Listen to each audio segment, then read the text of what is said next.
Bonjour. Alors la Maison Verte, c'est un lieu, on va dire, un lieu d'accueil. Un lieu d'accueil pour tous ceux qui ont envie de créer du lien social. Donc c'est un lieu pour prendre des initiatives, pour échanger des idées, échanger des compétences.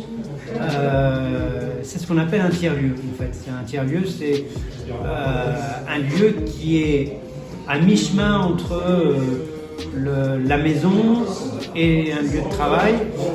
L'association propose de l'aide administrative pour tous ceux qui soit n'ont pas d'ordinateur, soit n'ont pas internet ou soit ont du mal à s'en sortir avec tout ce qui est la numérisation de l'administration.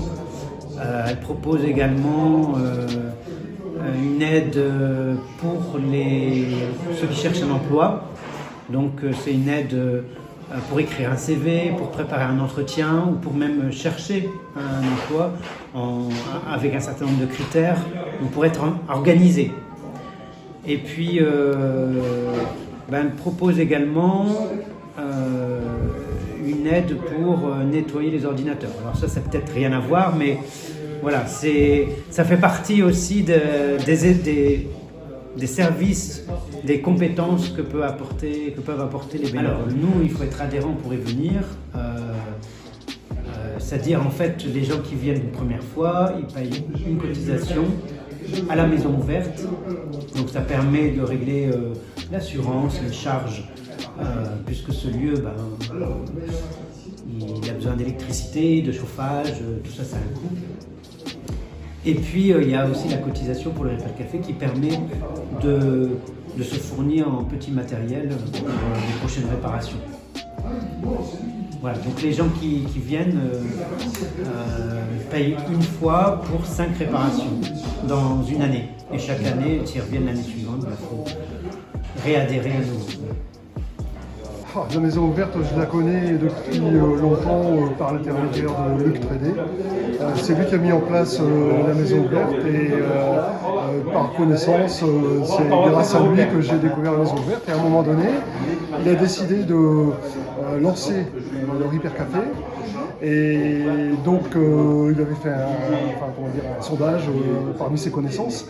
Et il se trouve que j'étais intéressé, parce que je bricole pas mal par moi-même. Et donc au départ on était 3, il y avait Philippe et puis Jean-Claude qui était là.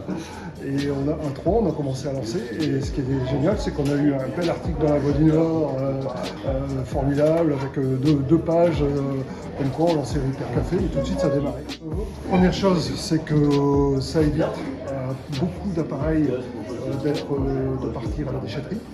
Donc à chaque réparation, on pèse l'appareil, ce qui permet de comptabiliser, de faire un sondage à la fin d'année, de savoir combien de kilos on a pu sauver par rapport à la déchetterie. Et deuxième chose, c'est la valeur de renouvellement de l'appareil que l'on préserve, c'est-à-dire qu'un appareil, une réparation, on arrive à réparer à peu près 8 appareils sur 10. Donc ça fait aussi quelque part un pouvoir d'achat pour les gens qui augmentent le fait de faire réparer leurs appareils, ça leur évite de racheter un appareil neuf, donc ça préserve leur pouvoir d'achat. Je pense qu'on atteint l'objet du Repair Café et de la Maison Verte par les rencontres que les gens peuvent faire au sein de cette salle en fait, conviviale, la convivialité, les rencontres, c'est ça, je pense que l'objectif de la Maison Verte, c'est ça.